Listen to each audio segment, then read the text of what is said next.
I was merely passing by when I decided to drop in, but what I overheard from my unfaithful wife, as she stepped out, wrapped in a towel, left me utterly speechless. In that instant, I knew the revenge I was about to unleash would be swift, merciless, and beyond her wildest imagination. She had no idea what was coming. The day had started like any other. I left work earlier than usual, my mind preoccupied with the high-stakes merger I was handling. As I drove past our townhouse on my way to the gym, something made me stop. Maybe it was instinct. Maybe it was fate. I parked outside, noticing that my wife, Isabel's car, was in the driveway. Strange. She had told me she had a late meeting and wouldn't be home until much later. A shiver ran down my spine, but I brushed it off. "You're overthinking, Adrian," I told myself, yet a nagging feeling told me otherwise. Moving cautiously, I unlocked the front door as quietly as possible. The house was eerily silent except for the faint sound of water running in the upstairs bathroom. Then I heard a man's voice. "That was amazing," he chuckled. "Can't believe you're actually pulling this off." I froze. A second later, Isabel responded with a breathy laugh. "Oh, Adrian has no clue. He's so easy to fool," she said smugly. "He thinks I'm working late today. We have all the time in the world." Silence followed, then the unmistakable sound of a kiss. My fingers tightened around the staircase railing, my knuckles turning white. My entire body felt numb as my mind raced at 1,000 miles per hour. She was betraying me right now, in our home, in our bed. I should have charged. Upstairs, should have kicked the door open, dragged the bastard out, and demanded an explanation. But I didn't. Instead, I took a slow, deep breath and stepped back into the shadows. Because in that moment, I realized this wasn't going to end in a heated argument. It was going to end in revenge. And I would make sure it was swift, ruthless, and devastatingly thorough. I turned around, walked out of the house, and got into my car. But I wasn't consumed by anger or heartbreak now. I was calculating. My marriage was over, I accepted that, but I wasn't about to slink away like some broken, betrayed husband. Isabel had made a terrible mistake. She had underestimated me. And now I was going to teach her why that would be the worst mistake of her life. I pulled out my phone and called Luca, my best friend, a man with an exceptional talent for digital security. "Luca," I said, my voice unnervingly calm, "I need you to do something for me." There was a pause. Then, in a cautious tone, he asked, "Adrian, what's going on?" "My wife is cheating on me," I stated bluntly. "I need proof. Everything." Silence. Then finally, "I'm on it." Within 48 hours, Luca had done what he did best. Not only did he retrieve every text, call, log, and hotel booking Isabel had made with her lover, but he also hacked into our home security system and pulled footage of them together. There it was, undeniable proof. When I set my plan into motion, a simple divorce would be too easy. I wasn't just going to walk away. No, I was going to make sure she lost everything, her reputation, her sense of security, and most importantly, her pride. Step one was psychological. For the next few days, I acted completely normal. I kissed her on the forehead in the mornings, asked about her day, played the role of the loving husband, even brought her coffee in Badal while secretly orchestrating her downfall. She had no clue that every affectionate gesture was just another step in my carefully laid trap. To set the stage for my revenge, I planned a perfect deception, a romantic weekend getaway to an extravagant villa just outside the city of destination we had always dreamed of visiting. "Oh my God, Adrian," she gasped, her eyes lighting up with excitement as she played the role of the devoted wife. "You're incredible," I smiled warmly. "Anything for you, my love?" She had no idea that while she was excitedly packing for our trip, I was already finalizing her downfall. She had no idea that the next time she set foot in our home, she would no longer have a place there. She was blissfully unaware that soon she would be broke, humiliated, and completely ruined.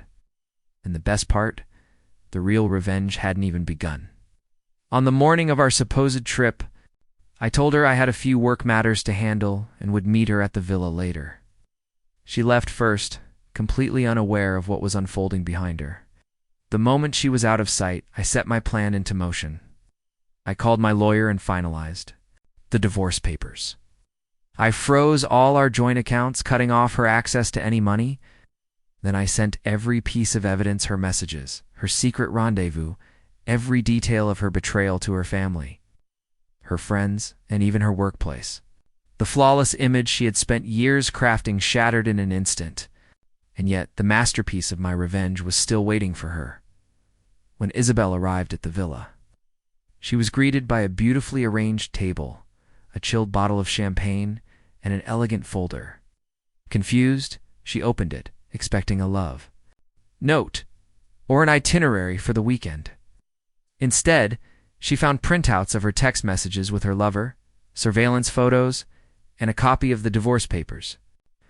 On top of the folder lay a handwritten note. "I was just passing by and thought I'd drop in.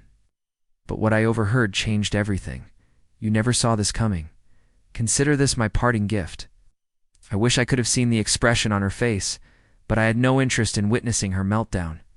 I never even showed up at the villa. I never called. I simply turned off my phone and let her sit there alone, overwhelmed. Forced to stare at the undeniable proof of her own betrayal, the messages, the photos, the receipts, everything laid bare like the autopsy of our marriage. And yet she still didn't realize the full extent of what was happening. While she sat there in stunned silence, trying to figure out what to do next, I was executing the final phase of my plan. I made sure the truth reached everyone who mattered. I sent copies of the evidence to her boss, a high-ranking executive in the finance industry, ensuring she had more than just a marriage to lose. I forwarded everything to her parents, the ones who had always believed their daughter was perfect. I even sent it to her closest friends, the ones who always told me, "You're so lucky to have Isabel." Within hours, the phone calls started. I ignored them all. Her world was crumbling, and I was only getting started. That evening, after hours of silence, I finally turned my phone back on. The first message I saw was from Isabel. "Adrian, please, we need to talk." Followed by Adrian, "I don't know what's going on. My bank cards aren't working." "Did you do something? Isabel? Why is my mom calling me in tears?" "Adrian, what have you done?" I smirked and sent a single reply. "Me. You'll find out soon enough." Then I blocked her. When Isabel finally drove back home, probably thinking she could somehow smooth things over, she was met with a sight she never expected: her suitcases sitting on the front lawn. Next to them stood a moving truck, ready to take away what little she had left. And right in front of the house, looking at her with sheer disappointment, were her parents. Panic flashed across her face as she rushed toward them. "What's going on?" she demanded. Her mother shook her head, eyes glistening with unshed tears. "We saw everything, Isabel." Her father's face was carved in pure disgust. "You're no daughter of mine," he spat. "You had a good husband, a good home, a life people dream of, and you threw it all away? For what?" He waved his hand in frustration. So meaningless. "An affair." Tears streamed down her face. "Dad!" "Please," he cut her off. "Adrian sent us everything. Do you have any idea how ashamed we are?"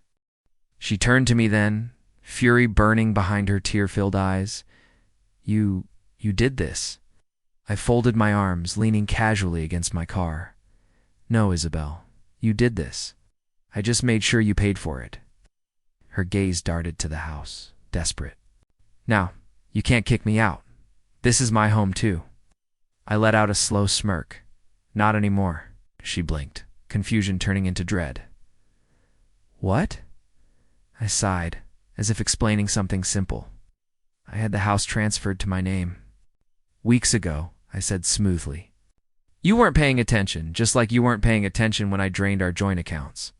Her hands flew to her mouth in shock. You can't do this to me." I shrugged. "But I already did." That wasn't the end of it. Her job was gone. Her boss wasn't exactly thrilled about hiring someone whose personal life had become a public scandal. Turns out high-ranking executives don't appreciate that kind of drama. Her friends vanished. Turns out they had been my friends all along. And the guy she threw everything away for? The moment she lost her comfort, her security, her status, he disappeared too, ghosted her completely. 3 days later, she sent me one last text. Isabel, I have nowhere to go. Please. I made a mistake. I miss you. We can fix this. I didn't reply, because in that moment, I knew she finally understood. She had been so confident, so certain, that no matter what, I would always be there, that I would forgive her, that I would take her back. But now, she had nothing. And I was finally free. 2 weeks later, I sat in my new office, promotion secured. A new city waiting to be explored, and a fresh start ahead. I had walked away from everything connected to Isabel, and I had never felt better. Then, as I was scrolling through social media, something caught my eye, a photo of Isabel sitting alone in a rundown cafe, looking exhausted, defeated, and utterly broken. The caption, "Some mistakes can never be undone." Damn right. I leaned back in my chair, a satisfied smirk tugging at my lips.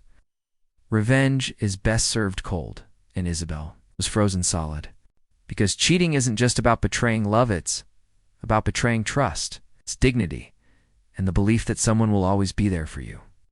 But when the person you betrayed turns around and walks away without a second glance, that's the moment you realize you've lost everything.